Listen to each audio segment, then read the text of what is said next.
مخالفت رسول ایک، صحابہ کا راستہ چھوڑنا دو. جب ظاہر بات ہے ایک شخص صحیح راستے کو چھوڑے تو کوئی اور راستہ اپنائے گا نا، وہ جس سے دماغ سے سمجھے گا دین کو، یا میجورٹی سے سمجھے گا، یا امام صاحب سے سمجھے گا، یا کچھ لوگوں سے باپ دادا کے طریقے سے سمجھے گا دین کو. ہمارے دادا نے ایسے ہی دین کو سمجھا تھا، میں بھی ایسے سمجھ رہا ہوں، ابا بھی ایسے سمجھتے، میں بھی ایسی، میری اولاد کو بھی ویسے سمجھاؤں گا، ہے نا. صحابہ کا منہج، صحابہ کا فہم چھوڑے گا تو کوئی اور راستہ اپنائے گا. اللہ تعالیٰ وعید سنا رہا ہے، کہہ رہا ہے جا جو راستہ اپنائے اسی پر لگا دوں گا میں تجھ کو. اللہ نولیہ ما تولا، وہ جہاں پلٹے گا وہیں اس کو ڈھکیل دیا جائے گا، جا اسی راستے پر، ویسے ہی سمجھ دین کو، جا مر کر اللہ کے پاس پہنچے گا. وَنُصْلِهِ جہنم، جہنم کی آگ میں داخل کر دے گا اللہ، اور یہ بہت برا ٹھکانہ ہے. معلوم ہوا صحابہ کے منہج کو چھوڑنے کا انجام جہنم کی آگ. منہج چھوڑنا، قرآن و حدیث کو صحابہ کے جیسے نہیں سمجھیں گے، جہنم کی آگ میں جائیں گے. دوسری دلیل، تیسری آیت، اللہ تبارک و تعالیٰ فرماتا ہے والسابقون الاولون من المہاجرین والانصار والذین اتبعوهم بإحسان رضی اللہ عنہم ورضوا عنہ وعد لهم جنات تجری من تحتها الانہار الى آخر الآیہ. اللہ سبحانہ و تعالیٰ اس آیت میں فرماتا ہے، توجہ چاہتا ہوں، کہتا ہے اللہ تعالیٰ پہلے سبقت لے جانے والے لوگ مومنین، مہاجرین میں سے پہلے ایمان لانے والے لوگ مہاجرین، والانصار دوسرے انصار، اور جن لوگوں نے ان کی اچھے طریقے سے پیروی کی. سنیے توجہ سے، مہاجرین اور انصار اور جن لوگوں نے ان کی اچھی طریقے سے پیروی کی، اللہ ان سب سے راضی ہیں، خوش ہے، اور یہ لوگ اللہ سے خوش ہیں. اور اللہ تعالیٰ نے ان کے لیے جنتیں تیار کر رکھی ہیں جن کے نیچے سے نہریں جاری ہیں، جس میں یہ لوگ خالدین فیہا، ہمیشہ ہمیشہ رہیں گے. میرے بھائی، تین لوگوں کو بتا رہا ہے اللہ تعالیٰ، تین قسم کے لوگوں کو. پہلی قسم مہاجرین. اللہ کہہ رہا ہے جو مہاجر پہلے ایمان لائے. چلیے ان کی تعریف، ان کی پڑھائی. کیا ہم میں سے کوئی شخص مہاجرین میں سے ہو سکتا ہے؟ مہاجرین کون ہے؟ یہ صحابہ کی جماعت ہے، مکہ کے رہنے والے، آپ جانتے ہیں. دوسرے انصار، یہ انصار کون ہے؟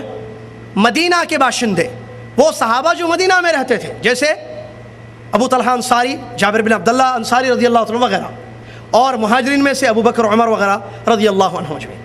مہاجرین اور انصار، ان میں کوئی مسلمان نہیں آ سکتا ان کے بعد، کیونکہ یہ صحابہ تھے. تابعی ہوتا، صحابی نہیں. تابعی کے بعد جتنے لوگ آئے ہیں وہ ان میں سے نہیں ہو سکتے ہیں، نہ مہاجر ہو سکتے ہیں وہ، نہ انصار، کیونکہ یہ صحابہ ہیں جنہوں نے رسول کو دیکھا ایمان کی حالت میں. ہم تو نہیں دیکھے نا، اس کے تابعی نے دیکھا نہیں. تیسری، والذین اتبعوہم بإحسان، تیسرے وہ لوگ جنہوں نے ان کی پیروی کی اچھے طریقے سے. کس چیز میں پیروی کی؟ دنیا کی چیزوں میں. وہ جو تجارت کرتے تھے یہ بھی وہی کرے گا؟ نہیں، دین مراد ہے یہاں.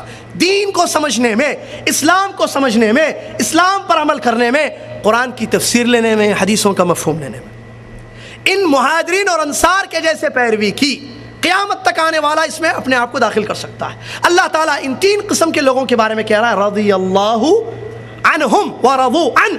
اللہ ان تینوں قسم کے لوگوں سے راضی ہے. کس سے؟ مہاجرین سے، انصار سے، اور جو ان کے جیسے قرآن و حدیث کو سمجھتے ہیں، ان کی پیروی کرتے ہیں. کیا ہم اس میں نہیں داخل ہو سکتے ہیں؟ یقیناً داخل ہو سکتے ہیں. کیوں؟ اگر ہم قرآن و حدیث کو صحابہ کے جیسے سمجھیں گے، ان کے طریقے پر سمجھیں گے، ان کے فہم پر سمجھیں گے، تو ایسی صورت میں ہم اس تیسرے میں آ جائیں گے. اللہ تعالیٰ خوشخبری سنا رہا ہے کہ اللہ تعالیٰ ان لوگوں سے راضی ہے. اتنا ہی نہیں بلکہ قیامت کے دن اللہ تعالیٰ ان کو ایسی جنتوں میں داخل کرے گا جن کے نیچے سے نہریں جاری ہیں. بات واضح ہو چکی ہے تیسری آیت کی روشنی میں کہ ضروری ہے ہدایت کے لیے، جہنم سے اپنے آپ کو بچانے کے لیے، گمراہیوں سے اپنے آپ کو بچانے کے لیے، اور اللہ کی رضا کو پانے کے لیے، جنت کو حاصل کرنے کے لیے ضروری ہے کہ ہم پیارے نبی صلی اللہ علیہ وسلم کے جو صحابہ کرام ہیں، صحابہ کرام رضی اللہ عنہم اجمعین، رضی اللہ تعالی عنہم اجمعین، ہم ان کے طریقے سے دین کو سمجھے، ان کی پیروی کرے کتاب و سنت کو سمجھنے میں. بات سمجھ میں آئی؟ اگر کسی نے صحابہ کو چھوڑ کر کوئی اور منہج اختیار کیا کتاب و سنت کو سمجھنے میں، اس کے لیے اللہ تعالیٰ وعید سنا رہا ہے، اس کے لیے جہنم سنا رہا ہے، اسی راستے پر اس کو لگا دے گا اور اس کو جنت بھی نہیں ملے گی. یہ تین آیتیں حدیثوں سے اس کی دلیلیں ہیں. صحابہ کے منہج کو سمجھنا، صحابہ کے جیسے دین کو سمجھنا ضروری ہے، واجب ہے. ایک یہودی عالم پیارے نبی صلی اللہ علیہ وسلم کے پاس آیا، آ کر اس نے کہا اے محمد، ہم صلی اللہ علیہ وسلم، ہم تورات میں جو آسمانی ہماری کتاب ہے، ہم اس میں یہ لکھا ہوا دیکھتے ہیں کہ اللہ تعالیٰ قیامت کے دن سارے آسمانوں کو، ساتوں آسمانوں کو اپنی ایک انگلی پر اٹھائے گا. توجہ چاہتا ہوں، واقعہ بڑا اہم ہے. یہودی عالم نے کہا کہ اللہ تعالیٰ قیامت کے دن 7 آسمانوں کو ایک انگلی پر اٹھائے گا اور 7 زمینوں کو دوسری انگلی پر، پہاڑوں کو تیسری انگلی پر اور مخلوق کو اور ایک انگلی پر، اور کہے گا انا الملک انا الملک، میں بادشاہ ہوں میں بادشاہ ہوں۔ پیارے نبی علیہ الصلوۃ والسلام یہ سنتے ہیں اور ہنستے ہیں۔ نبی علیہ الصلوۃ والسلام یہ سن کر کیا کرتے ہیں؟ ہنستے ہیں۔ آپ بتائیے کیوں ہنسے نبی صلی اللہ علیہ وسلم؟ کون بتائے گا؟ کیا مطلب ہنسنے کا؟ ہنسنے کی کئی وجوہات ہو سکتی ہیں۔ ہو سکتا ہے انکار کی وجہ سے ہنسے ہو سکتا ہے نبی علیہ السلام نے تصدیق کی ہو، مختلف وجوہات ہنسنے کے ریزنز ہو سکتے ہیں۔ کون بتائے گا کہ نبی علیہ الصلوۃ والسلام کیوں ہنسے یہودی عالم کی بات سن کر؟ بخاری شریف کے الفاظ ہیں، بخاری شریف اٹھائیے حدیث دیکھیے، عبداللہ بن مسعود رضی اللہ عنہ نے کیا لکھا ہے اس میں؟ کہتے ہیں تعجبا وتصدیقا لقول الحبر۔ نبی علیہ الصلوۃ والسلام کے ہنسنے کی وجہ صحابی رسول وہاں موجود صحابی عبداللہ بن مسعود رضی اللہ تعالیٰ عنہ بتاتے ہیں نبی علیہ الصلوۃ والسلام کے ہنسنے کی وجہ تعجب اور اس یہودی عالم کی تصدیق کرتے ہوئے۔ تعجب اور تصدیق، تعجب اس لیے کہ اس نے اس آیت کو پڑھا جو سچی آیت ہے قرآن میں اور تورات میں، اور اسی تورات میں میری رسالت کا ذکر ہے۔ یہ اس کو مانتا ہے، اس کو نہیں مانتا ہے۔ کیسا یہودی عالم ہے یہ؟ پڑھتا ہے لیکن سمجھتا نہیں، اور تصدیق کی کہ یہ سچ ہے بات کہ اللہ تعالیٰ قیامت کے دن انگلیوں پر اٹھائے گا، اور قرآن کی آیت سے دلیل دی وَمَا قَدَرُ اللَّهَ حَقَّ قَدْرِهِ، اللہ تعالیٰ کی جیسے قدر کرنی تھی ان لوگوں نے قدر نہیں کی۔ اللہ تعالیٰ سارے آسمانوں کو قیامت کے دن اپنے دائنے ہاتھ میں اٹھائے گا۔ تو برادران اسلام، حدیث پر غور کریے۔ جن لوگوں نے صحابہ کا منہج لیا، صحابہ کے جیسے کتاب و سنت کو سمجھا، ان لوگوں نے کہا کہ بھئی ہنسنے کی وجہ ابن مسعود بتاتے ہیں، خود صحابی جو زیادہ سمجھتے ہیں وہاں موجود تھے اس وقت جب حدیث بتائی گئی ہے، اور وہ وجہ ہے تعجب اور تصدیق۔ جن لوگوں نے صحابہ کا منہج نہیں لیا، دماغ سے حدیث کو دین کو سمجھنے کی کوشش کی، ان لوگوں نے کہا نبی علیہ الصلوۃ والسلام اس لیے ہنسے ہوں گے کہ انکار کیا ہوگا، یہ کیسا پاگل یہودی ہے کہتا ہے کہ اللہ تعالیٰ کی انگلیاں ہیں، اللہ تعالیٰ انگلیوں پر اٹھائے گا آسمانوں کو زمینوں کو۔ دیکھ رہے ہیں ایک ہی حدیث، منہج کا بگاڑ، عقیدے کا بگاڑ ہے۔ انگلیوں کو نہیں مانتے ہیں، اللہ کی انگلیاں نہیں ہیں، جبکہ قرآن و حدیث سے بات ثابت ہے۔ تو صحابہ کے جیسے حدیث کو سمجھنا، قرآن کو سمجھنا ضروری ہے تاکہ ہم گمراہیوں سے اپنے آپ کو بچا سکے، ورنہ اس حدیث کا مطلب کیا سمجھا جائے گا؟ اس کی ایک چھوٹی مثال، یہ تو حدیث سے میں نے دلیل دی جس سے واضح طور پر سمجھ میں آ رہا ہے کہ قرآن کی آیتیں جب اتری اور نبی علیہ الصلوۃ والسلام کی حدیث جب بیان کی گئی، وہاں صحابہ کی جماعت موجود تھی، اور ضروری ہے کہ ان کے جیسے ہم دین سمجھے تاکہ اپنے آپ کو گمراہی سے بچا لیں، ورنہ ہم کو گمراہی سے بچانے والا کوئی نہیں ہوگا، ہم گمراہ ہو جائیں گے۔ ابن مسعود سمجھاتے ہیں، لیا ہم کو بات سمجھ میں آتی ہے، ورنہ کیسے ہم سمجھیں گے؟ اس کی ایک اور ایک مثال علماء کرام نے سمجھنے کے لیے دی ہے۔ اگر اس مسجد میں، اس کمپاؤنڈ کی اس مسجد میں ہم اور آپ بیٹھے ہوئے ہیں، میں یا آپ کوئی مذاق سے ایک بات کہتے ہیں آج کی تاریخ میں، یا ایک آدمی دوسرے آدمی سے کہتا ہے چلو جی تم کو باہر میں دیکھ لوں، مذاق میں بات ہو رہی ہے، تم باہر نکلنا میں تم کو باہر دیکھ لوں، ہو گئی بات۔ آج سے 1 سال کے بعد اس مسجد میں کچھ لوگ بیٹھتے ہیں، کہتے ہیں بھائی اس مسجد میں آج سے 1 سال پہلے زید نے عمر سے کہا تھا کہ باہر نکلو میں دیکھ لوں گا تم کو۔ اب کیا مطلب اس کا؟ وہ مارے گا باہر نکلنے کا، یا اس نے دوست سے مذاق کیا تھا ایسے ہی؟ یہ کون بتائیں گے؟ اس مسجد میں موجود آپ لوگ جو آج موجود ہیں، 1 سال بعد آنے والا کیسے بتائے گا کہ کیا مطلب ہے اس کا، اس جملے کا، زید کے جملے کا؟ سمجھ رہے بات کو؟ لہذا ضروری ہے کہ صحابہ کے جیسے قرآن و حدیث کو سمجھنا۔ اس کے علاوہ علماء کرام دین دیتے ہیں، دلیلیں بتاتے ہیں کہ دیکھو یہ اہل التنزیل ہیں، نبی علیہ الصلوۃ والسلام کی حدیثیں، اور آپ علیہ الصلوۃ والسلام پر قرآن کا نزول کس کے زمانے میں ہوا؟ کس کے زمانے میں؟ صحابہ کی موجودگی میں آیتیں اترتی تھیں، وہ نبی علیہ الصلوۃ والسلام سے آیتوں کو سنتے تھے، اس کی تفسیر کو سمجھتے تھے، لہٰذا وہ ہم سے زیادہ جانتے ہیں آیت کا مفہوم کیا ہے، آیت کا مطلب کیا ہے۔ نبی علیہ الصلوۃ والسلام کی حدیثیں کس کے سامنے پیش کی گئیں؟ نبی علیہ السلام کی حدیثیں نے ان کی گفتگو، آپ علیہ السلام کے اقوال، اعمال اور تقاریر، تو یہ کس کے سامنے ہوئے، کس کے پیریڈ میں، کس کے زمانے میں؟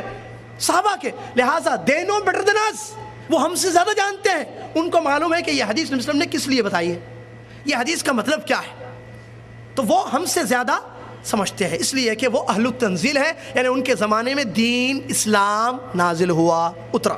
دوسری وجہ علماء بتاتے ہیں، اور ایک دلیل اس کی یہ کہ صحابہ اکرام شاگرد ہیں محمد الرسول اللہ صلی اللہ علیہ وسلم، میں نہیں ہوں شاگرد نبی صلی اللہ علیہ وسلم کا، آپ ہیں، آج کا مولوی ہے بتائیے مجھے، اور میں ذرا اندر کی بات ایک باہر نکال رہا ہوں، سنیے غور سے.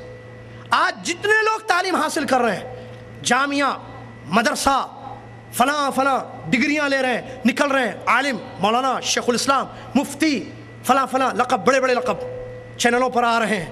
یہ لوگ کہاں کے پڑھے ہوئے ہیں؟ مدرسوں کے. ان کو پڑھانے والے کون ہیں؟ علماء اکرام. صحابہ کی جماعت کو پڑھانے والے مدرس، معلم کون؟ محمد صلی اللہ علیہ وسلم. قرآن کس نے پڑھایا؟ حدیثیں کس نے بتائیں؟ تو محمد صلی اللہ علیہ وسلم کے شاگردوں میں کوئی غلطی ہو سکتی ہے؟ پڑھانے والا کتنا صحیح، کتنا سچا. وما ينطق عن الهوى ان هو الا وحی یوحی، جس کی ورفعنا لك ذکرک. اور نبی صلی اللہ علیہ وسلم جب ایک دلیل کہ وہ سچے ہیں، ان کی باتیں سچی ہیں، وہ حدیثیں بولتے تھے تو ایک صحابہ بعض لکھتے تھے حدیثوں کو. ایک آدمی نے کیا کہا، مت لکھو جو بھی محمد صلی اللہ علیہ وسلم کہتے ہیں، کیونکہ وہ بشر ہے، ہو سکتا ہے غلطی سے کچھ بول دے اور تم لکھ لو اس کو. تو نبی علیہ الصلوۃ والسلام یہ سن کر کہتے ہیں نہیں، اکتبو، لکھو، میری زبان سے حق ہی نکلتا ہے. یہ ہے معلم، یہ ہے ٹیچر، یہ ہے مدرس کس کے؟ صحابہ کے. تو کیسے کوئی تصور کر سکتا ہے کہ صحابہ کی تعلیم غلط ہو سکتی ہے؟ قرآن کو صحابہ نہیں سمجھے ہیں، آج آپ سمجھتے ہیں. آج آیتوں سے وہ دلیلیں بیوقوف کم بخت انسان نکالتا ہے، امت کو گمراہ کر رہا ہے. صحابہ نے وہ نہیں سمجھا، پیارے نبی علیہ الصلوۃ والسلام ان کے معلم، انہوں نے نہیں سمجھا. حدیثوں سے دلیلیں آج لیتا ہے ہمارا مولوی، امت کو گمراہ کر رہا ہے. خود گمراہ ہونے کے بعد حدیثوں سے، صحیح بخاری کی حدیث، مسلم کی حدیثوں سے دلیل لے کر امت کو گمراہ کرتا جا رہا ہے. کیا اس کو اتنا سمجھ میں نہیں آیا کہ یہ جو حدیث کو سمجھ رہا ہے، تو جو سمجھ رہا ہے حدیث کو، نبی علیہ الصلوۃ والسلام کے صحابہ نہیں سمجھے اس کو، نبی علیہ الصلوۃ والسلام نہیں سمجھا اس کو، تو کیا تم اس سے زیادہ سمجھ سکتے ہو؟ ان سے زیادہ تمہارے پاس فہم ہے، عقل ہے؟ نہیں نا میرے بھائی. اور پھر اور ایک دلیل، صحابہ عربی زبان بولنے والے تھے، فی مافی والی نہیں، اقامہ کو اگامہ نہیں، ہر چیز میں فی مافی، فی فلوس مافی فلوس، فی سیارہ مافی سیارہ، فی زوجہ مافی زوجہ. یہ زبان نہیں تھی ان کی. فصیح عربی پیور کتابی زبان تھی، جس میں عربی زبان ہے جو پیور، بالکل گرامر کے حساب سے. این تذهبوا این اذهب انا جئت من هذا المکان، فصیح عربی بولنے والے. تو قرآن اور حدیث، ہمارا جو دین ہے، ہمارا اسلام ہے، کون سی لینگویج میں ہے؟ عربی میں. تو عربی میں ورڈ، عربی میں جملے ہیں نا. قرآن میں وسیلہ لفظ آیا ہے، وسیلہ عربی لفظ ہے نا. اس میں اس کو عربی زبان میں کس کو کہتے ہیں؟ یہ ہم سمجھ سکتے ہیں یا محمد رسول اللہ صلی اللہ علیہ وسلم کے صحابہ سمجھ سکتے ہیں؟ اللہ کے نبی صلی اللہ علیہ وسلم فصیح عربی میں حدیثیں بولتے تھے. اٹھائیے دیکھیں، اذا اکل احدکم فلیأکل بیمینہ فإن الشیطان یأکل بشمالہ. یہ فصیح عربی کی حدیث ہے، کھانا کھاؤ تو دائنے ہاتھ سے کھاؤ. تو یہ حدیث عربی میں وہ زیادہ سمجھ سکتے ہیں، یا آج ہم ترجمہ دیکھ کر، یا چلو کوئی عرب کا عالم بھی جو بھٹکا ہوا ہے، گمراہ ہے، وہ سمجھ سکتا ہے؟ وہ زیادہ سمجھ سکتے ہیں. لہٰذا ضروری ہے کہ ان کے جیسے سمجھنا، ضروری ہے کہ ہم قرآن و حدیث کو ان کے جیسے سمجھنا. ایک دلیل، ابو بکر صدیق رضی اللہ تعالیٰ عنہ کی خلافت کی بھی دلیل ہے. ایک بوڑھی عورت آتی ہے، ایک عورت آتی ہے، پیارے نبی علیہ الصلوۃ والسلام سے دین کو سمجھتی ہے، سوالات کرتی ہے، جوابات لے لیتی ہے، اس کے بعد کہتی ہے، ذہین عورت، اس کا عقیدہ دیکھو. آج ہمارے مسلمانوں کا، مولویوں کا عقیدہ نہیں ہے ویسے. وہ کہتی ہے کل مجھے جب مسائل درپیش ہوں گے، کل مجھے کوئی دین کی بات پوچھنی ہوگی اور آپ دنیا سے چلے گئے ہوں گے، تو میں کس سے پوچھوں؟ اس کو معلوم تھا ہمارے نبی صلی اللہ علیہ وسلم وفات پائیں گے. آج ہمارا کیا کہتا ہے مسلمان؟ نہیں، زندہ ہے. تو عورت کا سوال بڑا اچھا ہے کہ میں کس سے سمجھوں گی دین کو؟ اے محمد صلی اللہ علیہ وسلم، نبی علیہ الصلوۃ والسلام نے فرمایا تم ابو بکر سے دین کو سمجھنا رضی اللہ. فآتی ابا بکر، اس عورت سے کہا کہ تم ابو بکر صدیق رضی اللہ عنہ سے دین کو سمجھنا. برادران اسلام، یہ ہے دلائل مختصر سے کہ جس کی روشنی میں یہ بات واضح ہے کہ اگر ہم دین کو، یا قیامت تک مسلمان کتاب و سنت کو نبی علیہ الصلوۃ والسلام کے صحابہ کے جیسے نہیں سمجھے گا، وہ یقیناً گمراہ ہوگا، یقیناً گمراہ ہوگا. جیسا کہ قرآن کی آیتیں اس پر دلیل ہے اور نبی علیہ الصلوۃ والسلام کی حدیثیں بھی اس پر دلیل ہے. برادر اسلام، اس کے علاوہ ایک بات، مثال کے طور پر اگر کوئی شخص یہ کہے نہیں بھائی، اللہ تعالیٰ نے قرآن میں کہا فلا تعقلون افلا تفہمون، کیا تم کو عقل نہیں ہے؟ کیا تم سمجھتے نہیں ہو؟ افلا ينظرون الى الابل کیف خلقت، اللہ نظر کی، تفکر کی، تفقہ کی دعوت دے رہا ہے. تم دیکھو اونٹوں کو ہم نے کیسے پیدا کیا، پہاڑوں کو کیسے گاڑ دیا، زمین کو کیسے بچھو دیا. تو اللہ تعالیٰ خود کہہ رہا ہے نا عقل کو یوز کرو، یوز کرو، یوز کرو. میرے بھائی، عقل کو جو یوز کرنے کا مطلب لے رہے ہیں، کیا دین کو قبول کرنے یا ریجیکٹ کرنے میں عقل کو یوز کریں گے؟ کیا مطلب اس کا؟ افلا تعقلون کا کیا اس کا یہ مطلب لیا جائے گا کہ ہر شخص اپنے پاس عقل رکھتا ہے لہٰذا وہ قرآن پڑھے گا؟ جیسے ہمارے پاس ایک بڑی پریشانی ہے آج. کیا پریشانی ہے؟ 5-10 لوگ بیٹھتے ہیں, یہاں بھی جدہ میں بھی ہو رہا ہے, اللہ متوعوں کو توفیق دے کہ وہاں تک پہنچے اور ان کا کام تمام ہو جائے. بیٹھ کر کیا ہو رہا ہے؟ چلیے صاحب یہ قرآن کی آیت ہے, پڑھیے. الحمدللہ رب العالمین اعوذ باللہ من الشیطان الرجیم بسم اللہ. اللہ تعالیٰ نے کوئی بھی ایک آیت پڑھتے ہیں, کہتے ہیں اچھا آپ بتائیے کیا مطلب اس کا ہو سکتا ہے. واہ واہ. اچھا ایک کام کرتے ہیں, نیکسٹ کلاس میں, نیکسٹ بیٹھک میں ہم سب اپنا اپنا مطلب لائیں گے, قرآن کی آیت کا اپنا اپنا مطلب. سوچئے کیا اس کا مطلب نکل سکتا ہے. اب وہ جناب اپنے دماغ سے ایک مطلب لا رہے ہیں, یہ زید صاحب ایک لا رہے, بکر صاحب ایک لا رہے, فراز صاحب ایک لا رہے, عبداللہ ایک صاحب ایک لا رہے, 6-7 مطلب قرآن کی ایک آیت کے. وہاں کیا درس ہے؟ قرآن کا درس ہو رہا ہے. قرآن کا درس تفہیم, قرآن کو فہم سمجھنا. میرے بھائی محمد صلی اللہ علیہ وسلم نے جیسے سمجھایا ویسے سمجھو. یہ دماغوں سے سمجھیں گے تو کھلواڑ ہو جائے گا دین. ہر کوئی اپنے دماغوں سے سمجھے گا. اس کی بہت زبردست دلیل دیتا ہوں میں, یاد رکھیے اس کو. ابو داؤد کی صحیح حدیث ہے, پیارے نبی علیہ السلام فرماتا, نبی حضرت علی بن ابی طالب رضی اللہ عنہ کی حدیث ہے, لو كان الدين بالرأي لكان اسفل الخفين اولى من اعلاه ولقد رايت رسول الله صلی اللہ علیہ وسلم يمسح على اعلاه.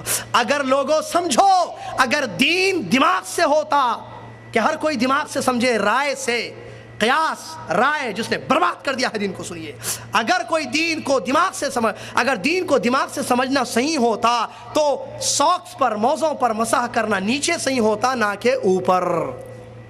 اور میں نے رسول اللہ صلی اللہ علیہ وسلم کو دیکھا ہے اوپر مسح کرتے ہوئے. یہ ہے حدیث. اگر دین دماغ سے سمجھیں گے, دماغ کیا کہتا ہے؟ دماغ کیا کہتا ہے کہ گندگی کہاں لگے گی پیتاووں میں, ساکس میں, نیچے یا اوپر, تلے میں یا اوپر؟ نیچے لگے گی. حدیث میں کیا ہے؟ ساکس پر مسح کرنے کا مسح علی الخفین. مسئلہ جانتے ہیں آپ لوگ, مسح اوپر ہے یا نیچے؟ محمد صلی اللہ علیہ وسلم نے مسح اوپر کیا یا نیچے؟ اوپر. تو دین دماغ کا نام نہیں ہے, دین وہ ہے جو کتاب و سنت میں آ چکا ہے. لے, سمجھ میں آئے ٹھیک, نہیں سمجھ میں تب بھی لینا ہے. فجر 2 ہے 2, صبح فریش اٹھتے ہیں 2 ہی پڑھیں گے آپ. رات میں تھک کر 4 نماز پڑھنی ہے, 2 نہیں, قیامت تک. دین دماغ کا نام نہیں ہے. آج بگاڑ پیدا کر دیا دماغ کو, دین سے دماغ کو سمجھ رہے ہیں. ایک آیت, قرآن کی آیت سے تفسیر لے رہا ہے. قرآن میں اللہ تعالیٰ نے کہا ہے دخان, یوم یاتی الدخان, قیامت کی نشانیوں میں سے ایک نشانی ہے کہ دھواں آئے گا. کیا ہو سکتا ہے؟ یہ جو بیٹھ کے پڑھتے ہیں نا, ایسے نکلتے ہیں. کیا ہو سکتا ہے دھواں؟ ارے ہو سکتا ہے اس کا مطلب پٹرول ہے, کیونکہ یہ نئی ایجاد ہے, پٹرول سے پیچھے دھواں نکلتا ہے. او دھواں نکلتا ہے. کسی نے کہا دجال, حدیث ہے دجال کی, نبی صلی اللہ علیہ وسلم کی حدیث ہے, دجال آئے گا. کتنی حدیث ہے؟ کب آیا بھائی؟ اب تک تو نہیں آیا. آخر الزمان میں دجال نکلے گا. ہو سکتا ہے نبی صلی اللہ علیہ وسلم کا ایک تصور تھا, ایک خیال تھا کہ دجال آئے گا, وہ نہیں آیا. دیکھ رہے گمراہی, واللہ برباد ہو گئے. قسم کھا کر کہتا ہوں عاقل بھائی, اللہ جزائے, یہ موضوع اتنا اہم ہے, واللہ اگر ہم سمجھے, آج کے مسلمان کو یہ سمجھا دے, گمراہیوں سے بچ جائے گا. خوارج, آپ کو عبد الرحمن ابن ملجم ایک نام یاد رکھے جو علی کے قاتلوں میں سے. کیا حضرت علی رضی اللہ عنہ کی, وہ پہلے جب تک اس نے قرآن و حدیث کو صحابہ کے جیسے سمجھا تھا وہ صحیح تھا, منہج صحیح تھا اس کا. اس کی دلیل سنیے. عمر ابن خطاب رضی اللہ تعالیٰ عنہ نے اس کو بھیجا قرآن کا درس دینے کے لیے یا دین کی تعلیم دینے کے لیے ایک علاقے میں, اور اپنے والی کو یہ لیٹر لکھا کہ سنو اے والی, وہاں کا جو ذمہ دار تھا, میں تمہارے پاس ایک ایسے شخص کو بھیج رہا ہوں جس کا نام عبد الرحمن ابن ملجم ہے. یہ آنا, یہ آثرتہ علی نفسی. عمر ابن خطاب رضی اللہ عنہ کے الفاظ ہے, کہتے ہیں میں اس کو اپنے آپ پر ترجیح دیتا ہوں, یہ مجھ سے اچھا ہے. وہ جب آئے تو تم اس کی عزت کرنا, احترام کرنا, اس کے لیے ایک دار بنانا, اور بچوں کو قرآن اور دین حدیث کی تعلیم وہ دے گا, اس کے پاس بچوں کو بھیجنا تاکہ وہ دین کی تعلیم دے. یہ شخص, اس کا جب منہج بگڑا, اس نے جب قرآن کو دماغ سے سمجھنے کی کوشش کی, ایسا گمراہ ہوا, اس نے کہا علی تم کافر ہو. جی کیا دلیل معلوم ہے؟ اس نے دلیل لی قرآن کی آیت سے, کہا ان الحکم الا للہ, حکم صرف اللہ کا چلتا ہے, تم نے لوگوں کو کیسے حاکم بنایا ہے؟ الٹا مطلب. عبداللہ بن عباس, عبداللہ بن جابر, صحابہ سمجھا رہے ہیں, تم غلط مطلب لے رہے ہو آیت کا یہ مفہوم نہیں ہے. وہ کہتا ہے نہیں, قرآن میں اللہ نے کہا ہے حکم صرف اللہ کا چلے گا. اے علی تم نے کیسے لوگوں کو اجازت دی کہ وہ حکم چلائیں؟ لہٰذا تم کافر ہو اس آیت کی روشنی میں. اور اس کو پکڑ کر جب قتل کیا گیا تو اس نے کہا کہ میری گردن ضرور ماننا, زبان کو کٹ نہیں کرنا, اس پر اللہ کا ذکر ہے.